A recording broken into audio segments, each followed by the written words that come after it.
Heto na ang tatlong kupunan na pwede nang makabante kung kanilang matatalo pa ng isang beses ang kanilang kalaban.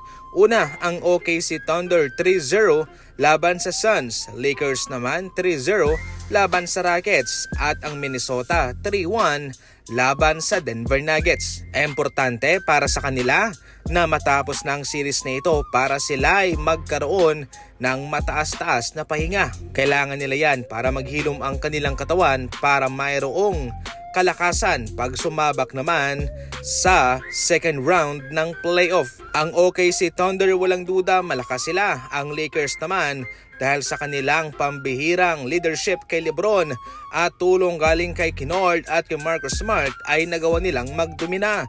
Depensa naman sa Minnesota versus Nikola Jokic at Jamal Murray ang nanguna. Kaya bakit pa ba nila ito papatagalin kung saan pwede naman nilang matapos na at mag-enjoy ng 2 hanggang 3 o 4 na araw na pahinga.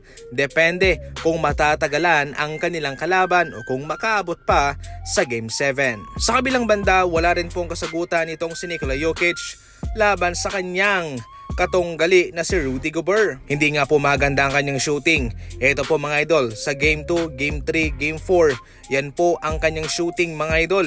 Samantalang sa 4th quarter, lagi siyang kinakandado ni Rudy Gobert sa kanyang opensa at hindi na nakakasta. Hindi man tinanghal na Defensive Player of the Year itong si Rudy Gobert, hindi po yan pipigil sa kanya na ipakita ang kanyang kagalingan sa depensa.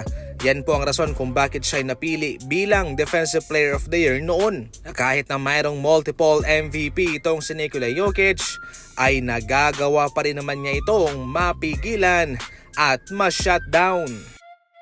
Halos sa playoff na lang ay palaging hindi nakakalayo ang Houston Rockets, pero ang kanilang totoong tatay walang iba kundi ay ang Golden State Warriors. Alam nyo ba mga idol na itong Houston Rockets ay wala pang panalo sa kanilang series laban sa Warriors sa playoff.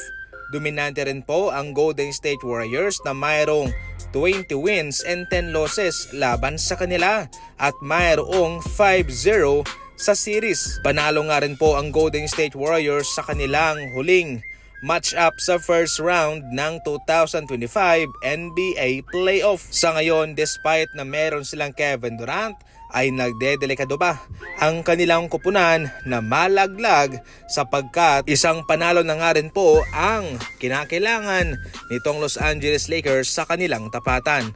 So far, wala pang nakuhang tagumpay ang Rockets kahit na nga kinuha pa nila si Kevin Durant sapagkat yung kanilang mga players na iba ay biguri namang makaambag ng malaking numero.